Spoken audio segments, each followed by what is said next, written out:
It can be one of the scariest moments of your life, buying your very first home. I remember it very well. It was 2000. My husband and I had just moved to Miami. The house was $179,000. And before we signed the dotted line, I remember sitting in my car right in front of the house with him. And we talked about it and we talked about it, and we were so scared. But it turned out to be one of the best feelings ever. But in this day and age, with the market transitioning like it is for buyers, being a first-time home buyer can be pretty daunting. So there are things that you can do, though, to make the process a little less scary. So joining me today, a really good friend of mine. Her name is Melinda Adams. She is a financial planner and a very sound advisor when it comes to finances. Melinda, thanks for hopping on. I know that this is a really, really hot topic right now. So many people are wondering about the housing market. Is it going to crash? Is it going to be like 2008? And if I'm a first-time home buyer, I might be a little freaked out about it. So let's talk about your points. We've got 5 big main talking points to get into today. Number 1 being, what's your long-term goal? Delana, that's so important for new buyers. Anytime that someone wants to enter the housing market, they really have to look at how it fits into their overall plan. Why do they want to buy a house? And, are they tired of paying rent? Are they looking to build equity? And so we don't want to go in and out of the housing market without understanding how it fits into all of our goals and financially what we want to accomplish. And so it doesn't matter if it's a good market or a bad market, if overall it's not really one of the financial goals that we want to accomplish. Sometimes we might need to forego owning a home to make sure that we don't have to work until we die. And so, sometimes we might want to have children and put them through college, and that might mean more to us than home ownership. And so it's just important to evaluate that and just see, what are your top priorities? What do you want to accomplish? And when home ownership fits in there, go for it. So then number 2, savings. And this is big. When we're saving up for a down payment, what we don't want to do is take our whole savings and put it towards home ownership and then end up house poor. So when you think about solid components of a financial plan, we want to make sure that we have an emergency fund. Murphy's going to come knocking. There is going to be something that happens. And so it's always good to have cash on hand to be able to have 3 to 6 months in savings. So when you're looking to buy a home, you want to build on top of that emergency fund for the down payment and the other upfront costs for home ownership, so that you still have a cash reserve once you do put that down payment down and you move in and have those costs associated with moving into a home. What do you tell people who are just starting out in life? It's so hard to save. You're thinking about getting your first job and maybe you just landed your first job, you're just starting your career. Should people be thinking about a nest egg that early in their life, a home down the line?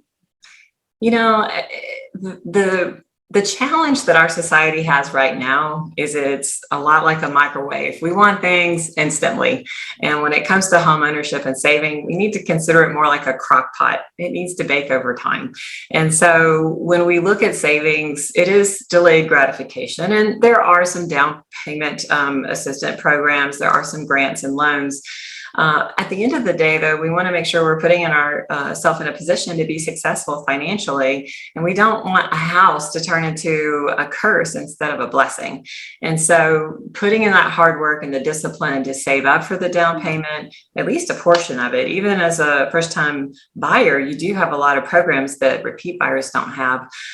But you just want to make sure that you're not putting yourself in a position where you can't afford it and it becomes stressful. And so by saving up, by knowing that you have the money to put the down payment, to be able to enjoy your home, is really important. So when you're starting off, I tell people all the time, rent is not bad. Rent is an opportunity for you to figure out where you want to work, where you want to live, to be able to grow your savings. And so take that opportunity when you don't have a huge mortgage and, those big liabilities, to do, good money management, to get in that habit of saving. And then it'll be so much more rewarding when you do go to buy the house. Okay. So number 3, know your numbers. What does that mean? It means don't rely on the bank to tell you how much you can afford. They're going to give you a number that perhaps might not actually fit your budget and the other things that you want to accomplish. And that's why we start with the goals. you have potentially other things that you want to accomplish with your money and saving for retirement or college funds. There's other aspects that a bank's not going to take into consideration. And so a good rule of thumb is about 25% of your take-home pay for the mortgage, taxes, HOAs, basically all your housing costs. If you can keep that expense of 25% of your take-home pay, whatever hits your bank account, then you're usually in a good position to have that other 75% of your income to accomplish the other things that you'd like to do.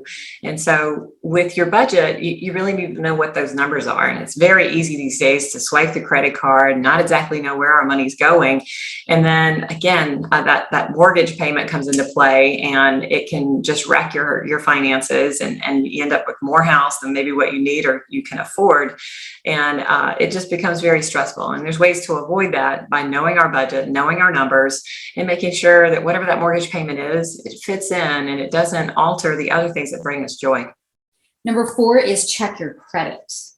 Yes, credit scores are very important in getting a mortgage. It's actually the number one factor in whether or not you get approved and what your interest rate is. Mm-hmm. And so knowing the credit score and knowing why it might be lower than where you thought it would be is really important. Before you meet with the mortgage person, there's so many credit checking, even your credit card will usually let you give you an idea of what your credit score is. Right. So understanding it, a lot of times, if it's lower than what you expected or lower than you want, it's not hard to build it up. And so delaying, home ownership and applying for that mortgage until you get a few things fixed. Let's say that you have credit cards and your credit utilization is too high, which means, let's say you have a $10,000 credit limit and you're using 6 of it.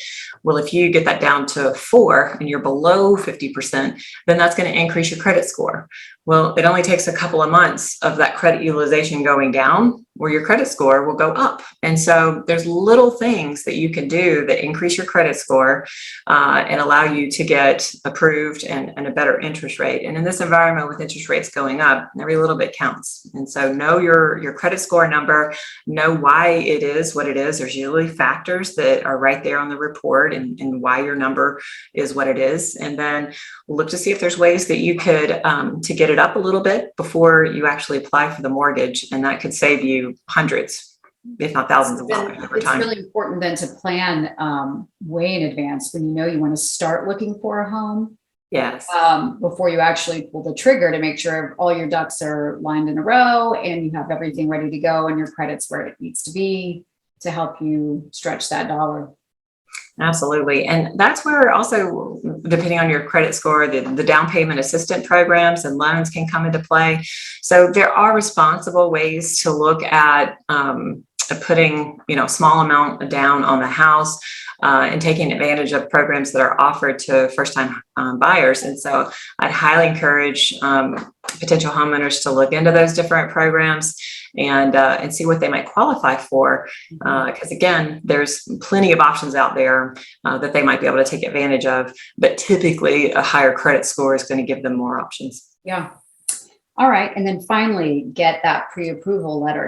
Yeah, in this market, houses are still going fast. And so even though there might be a slight cooling off, inventories are still very low and offers are still plentiful. And so having that pre-approval letter, and basically you provide your financial information to a mortgage loan originator, and they will give you an idea of what you're approved for and pre-approve you. And that will also allow you to potentially lock in a lower interest rate, because as interest rates are rising, there's typically a period of time that they will be able to offer you an interest rate while that pre-approval letter outlines the terms and conditions. And so getting that ahead of time can help you get a lower interest rate, know what you can afford, and then it's going to give you a lot more confidence when you're working with a realtor, and that you're looking at houses that fit what you've been approved for and what fits your budget.